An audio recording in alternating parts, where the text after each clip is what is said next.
Hej, jeg hedder Lisbeth Hauge, og jeg skal i denne video fortælle jer noget omkring undervisningsmetoder med særlig fokus på de traditionelle undervisningsmetoder. Jeg vil undervejs koble til relationsmodellen, som I allerede er blevet præsenteret for tidligere på forløbet.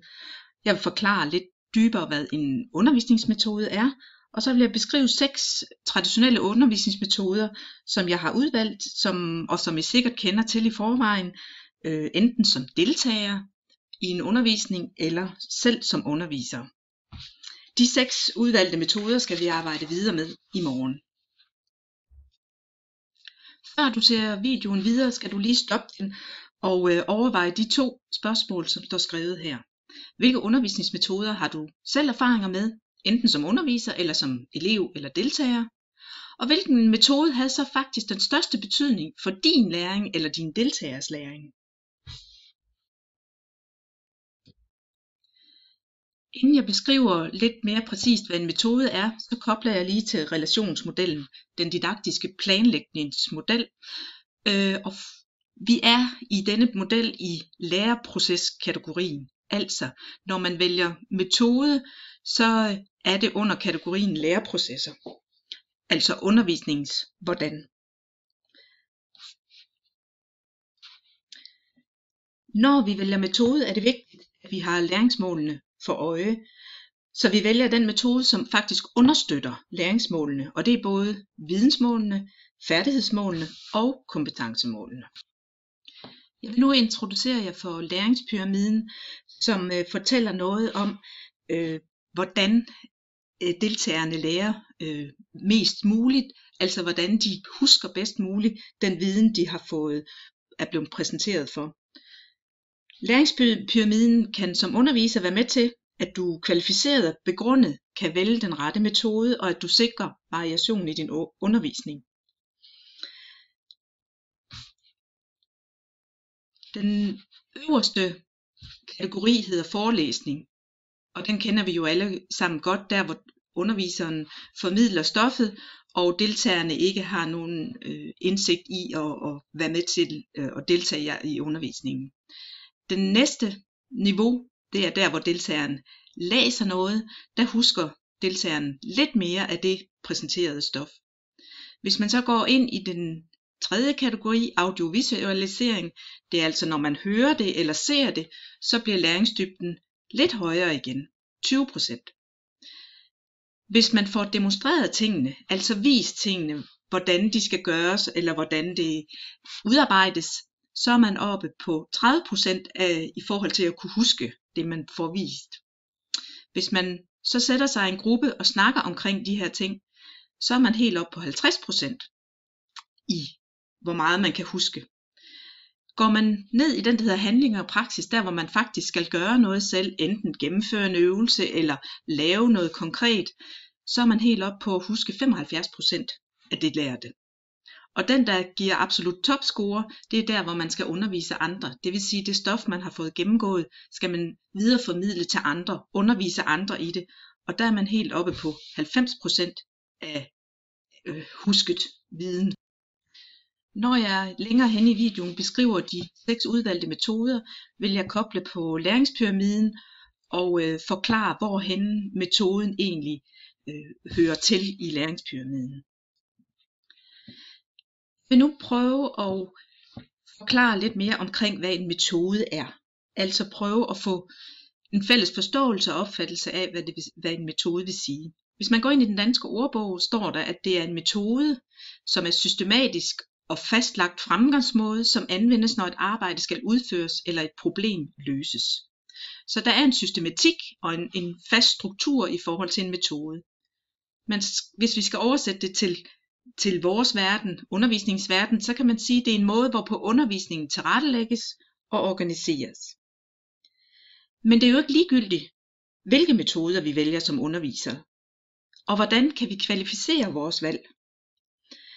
Inden for undervisningsverdenen er der rigtig mange undervisningsmetoder, som vi kan benytte os af, når der skal undervises, og når vi skal organisere undervisningen i det hele taget.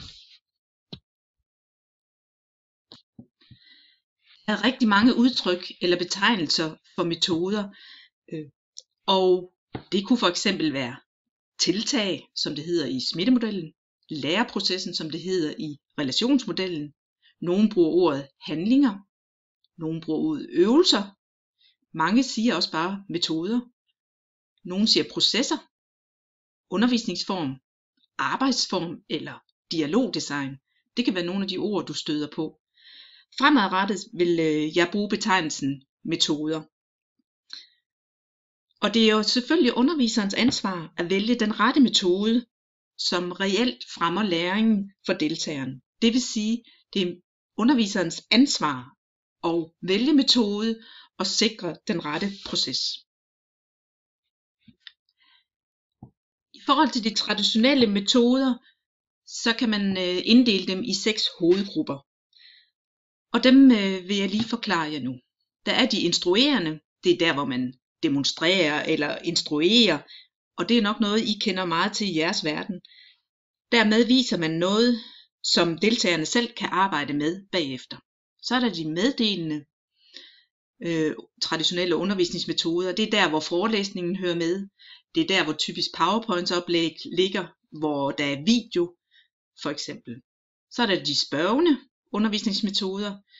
Det er der, hvor man er fælles i en klasseundervisning, hvor underviseren egentlig overhører deltagerne lidt og stiller nogle spørgsmål for at tjekke, hvor er deltagerne henne i forhold til at forstå tingene og have lært tingene.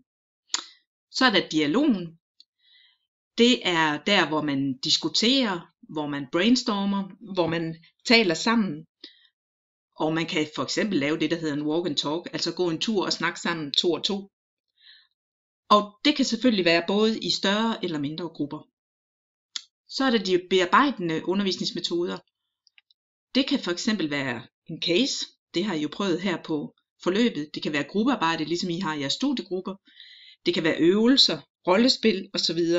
Det er der, hvor deltagerne selv bearbejder stoffet og anvender det, de har lært, ved at koble det til en øvelse eller et gruppearbejde. Så er der de praktiske undervisningsmetoder, som er der, hvor man går ud og bruger det helt konkret i ens egen verden. Det er altså praktiske øvelser, det kan være nogle ekskursioner ud af huset. Det kunne for eksempel i jeres verden være nogle øvelser omkring førstehjælp eller kortlæsning eller andet. Jeg har udvalgt 6 traditionelle undervisningsmetoder, som I som sagt skal arbejde videre med i morgen. Jeg gennemgår dem nu en efter en. Måske undrer jeg over, at gruppearbejde ikke står på her, men man kan sige, at gruppearbejde er jo egentlig i langt de fleste af disse metoder en del af arbejdsformen. Så gruppearbejde er derfor ikke helt på samme måde en metode, det er mere en arbejdsform, og det kan være jo forskellige gruppestørrelser, parvis, 3 og 3 eller større grupper. Jeg vil starte med at kort beskrive foredrag og forelæsning som metode. Det er en metode, som giver underviseren ordet, det vil sige, at underviseren har taletiden. Deltagerne de skal lytte, og på den måde tilegner de sig videre viden. Oftest kan den undervisningsmetode eller form sjældent stå alene, hvis I tænker på læringspyramiden, fordi den ikke involverer deltagerne særlig meget. Men den har selvfølgelig sin berettigelse, og den er anvendelig når man skal lære noget nyt, man skal tilegne sig ny viden eller noget svært stof. Hvis man som deltager ikke har så mange faglige forudsætninger, er det rart at få noget viden, inden man skal arbejde videre selv. Og det kan også være en effektiv og god metode, hvis man har en meget stor gruppe og skal gennemgå noget stof. Og så er den anvendelig, hvis man ikke har ret meget tid eller ressourcer til rådighed, hvor man skal nå at formidle en masse viden. Så det er også en måde at skabe overblik for deltagerne, inden de skal arbejde videre med stoffet. Den næste traditionelle undervisningsmetode er dialogen eller diskussionen. Den er meget anvendelig i forhold til, at mange af deltagerne får lov til at sige noget. De kan byde ind med deres egne erfaringer og meninger. Og den er god at supplere foredraget med, og på den måde skabe en større læringsdybde, efter man har gennemgået noget stof. Så ved den her metode, så kommer man dybere ned i emnet, og man får lov til at sætte egne ord på det stof, der er blevet gennemgået.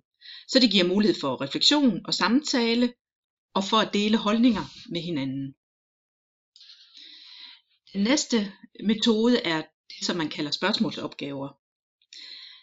Som I kan se, er der ikke pilen rettet kun mod et sted på læringspyramiden, fordi det afhænger lidt af den sammenhæng, som undervisningen foregår i. Fordi der kan stilles spørgsmålsopgaver i forskellige af pyramidens trin. Anvendeligheden ved spørgsmålsopgaver er, at det er en måde, underviseren kan tjekke, hvad deltagerne egentlig ved lige nu og her. Det giver også mulighed for refleksion hos deltagerne, når de skal arbejde med spørgsmålene. Det vil sige, at de kommer dybere ned i indholdet.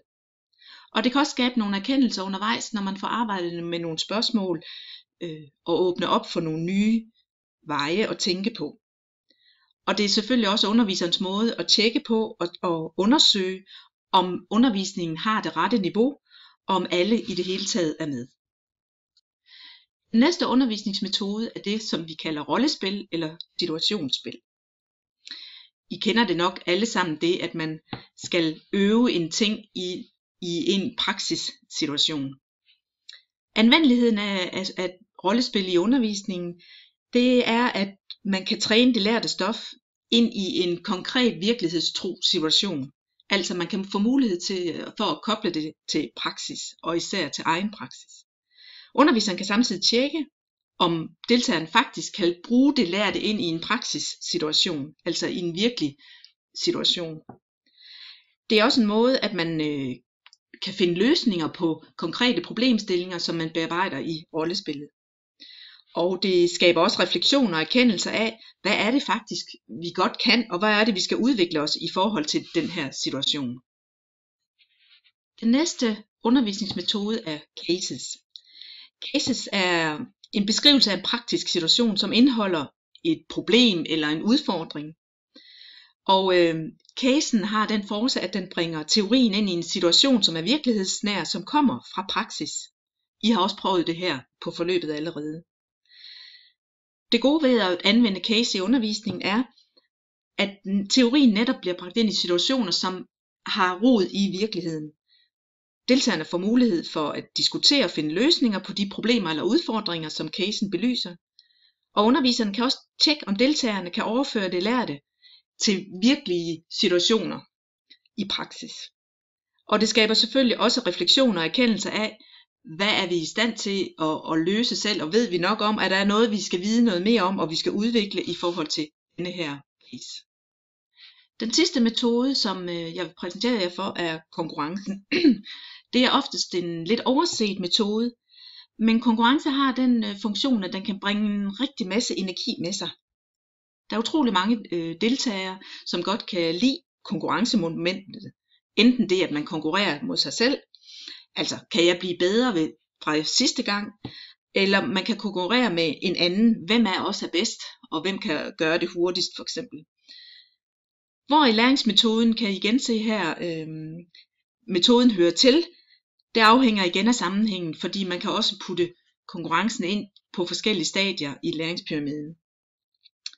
Når man anvender konkurrence som metode, så er det selvfølgelig med til at give energi i en gruppe, og det kan også være en motivation for deltagerne. Det kan skabe noget variation og gøre noget lidt tungt og teoretisk stof mere spændende. Og det er også en måde, at underviseren kan teste deltagernes viden. Og deltagerne får også en erkendelse af, hvad ved jeg egentlig, og hvad ved jeg ikke så meget om, eller hvad mangler jeg viden om. Så hvad kan jeg lige nu, og hvad har jeg brug for at lære mere om?